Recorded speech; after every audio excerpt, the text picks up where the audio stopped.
Despite the political left trying to connect the dots between President Trump and yesterday's indictment of Paul Manafort and Rick Gates, our next guest says, nice try.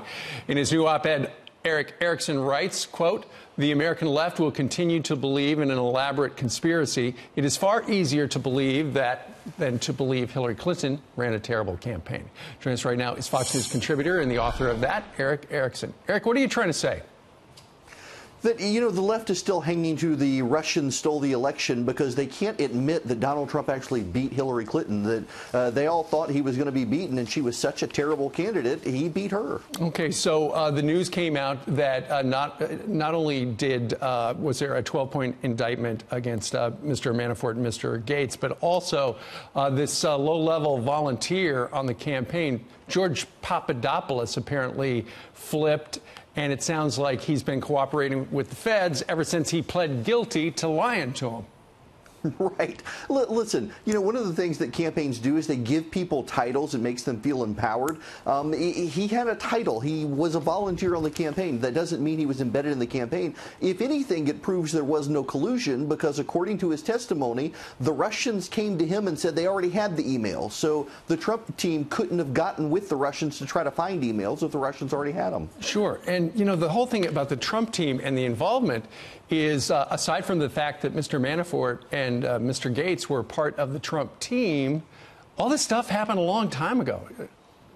Right. Listen, they're probably reaching back to build some pressure, but Manafort was a dubious character to begin with. He knew the RNC rules and was able to make sure that nobody could steal the nomination from Trump, but he had all sorts of problems with Russians and other despots overseas. So, he was a shady figure to begin with, and it's caught up to him. Well, what do you make? That has nothing to do with the president. What do you make of the fact that with this 12-count indictment, it looks like Robert Mueller is trying to throw the book at Mr. Gates and Mr. Manafort as well? Well, it's pretty typical as a prosecutor. You charge as many things as you can, and you can scale them back later. If you don't charge now, though, you could get a double jeopardy accusation leveled against you later. And there was a statute of limitations issue in going after Manafort. He had to go on and indict all these things. He can scale it back later, but they're probably trying to build pressure on him to help rat him out. But listen, if Vladimir Putin were really involved, there's no way that Paul Manafort's going to rat out Vladimir Putin. Sure.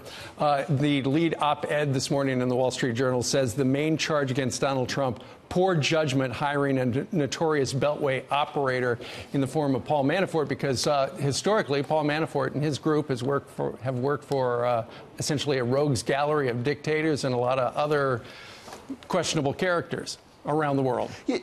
Given Manafort's history, it's entirely possible he went to work for Trump to help someone else. They whittled back the Ukraine language in the RNC agenda, maybe so, but that makes the president a victim of someone else. It doesn't mean that he was involved. Sure. And remember, he was brought on the campaign because it sounds like they were going to try, some of the other candidates for president on the Republican side were going to try to grab some of his delegates, so they brought in the guy who was the expert, and that guy, Paul Manafort.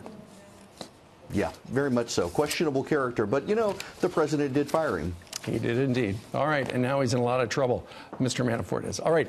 Erick Erickson, thank you very much for joining us live today. Thanks very much. You bet.